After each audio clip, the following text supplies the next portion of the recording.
Trump is a phony, a fraud. His promises are as worthless as a degree from Trump University. Mitt is a failed candidate. He failed. He failed horribly. Fireworks on the campaign trail ahead of tonight's GOP debate in Detroit. Mitt Romney escalating the war on Trump, who fired back in characteristic style. So here's your lineup for tonight's event in the Motor City. And then there were four after Ben Carson bowed out yesterday. 24-Hour News 8's political reporter Rick Albin is our man on the ground in Detroit. He joins us live from the Motor City tonight. And Rick, is everyone going to pile on the front runner tonight? Oh, you better know it. This has turned into a real brawl. You know, when all of this was announced, our primary date and later the debate, it could have been a real sleeper, but that's not at all what's going to happen here tonight. Earlier today over at the Fox Theater, which is just off to my left, they were making preparations and getting ready to go for the debate. All the technical stuff, getting the lights put in place, making sure all of the seats were prepared. But what was really going on was the former standard bearer for the Republican Party was about to pounce right in the middle of the man who is the front runner and has been for months here in this primary case. Now, that's not enough. For at least one person here in Michigan, that may have hit pretty close to home. The chairman of the Michigan Republican Party not only heard all of those comments, but she heard them from somebody she calls Uncle Mitt. Ronna Romney McDaniel is the chairman of the state party, and I talked to her today about all of this fracturing in the party and what does she do when it's finally all over. My job as chair is, once this is all done, to bring them together. We need to unite around our purpose. We need to support our nominee, and we need to make sure Hillary Clinton is not the next president of the United States. And she went on to tell me that in her family, there are people supporting almost all of these candidates on stage. She says she acts like Switzerland.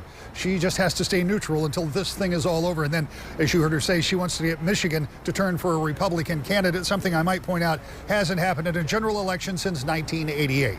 Now, this debate is going to be something to watch, and you'll want to see it tonight at 9 o'clock, perhaps on the Fox News channel. But if not, at 11 o'clock tonight on 24-Hour News 8, we'll have complete coverage, we'll have complete analysis, and we'll tell you what this may do to the Republican primary coming up on Tuesday. It's going to be quite a night here in the Motor City, even if it is snowing when we should be getting closer to baseball season. We're live in Detroit. Rick Albin, 24-Hour News 8. Yeah. Oh, yeah. The pretext is all set, Rick. It'll be an interesting debate, that's for sure. And Megyn Kelly back in the fold with Trump in tonight's debate. Donald Trump trying to put an end to Absolutely. That could be a big question because their last meeting was not particularly friendly. So you've got Cruz on the right and you've got Rubio on the left and Megyn Kelly right in front of you and you're Donald Trump. It could be a long night. Right. An interesting one for sure. Rick, thank you. One of the GOP candidates made an appearance in Michigan before tonight's debate. Ohio Governor John Kasich, who will be in Holland tomorrow, held a press conference in downtown Detroit where he was asked about Trump.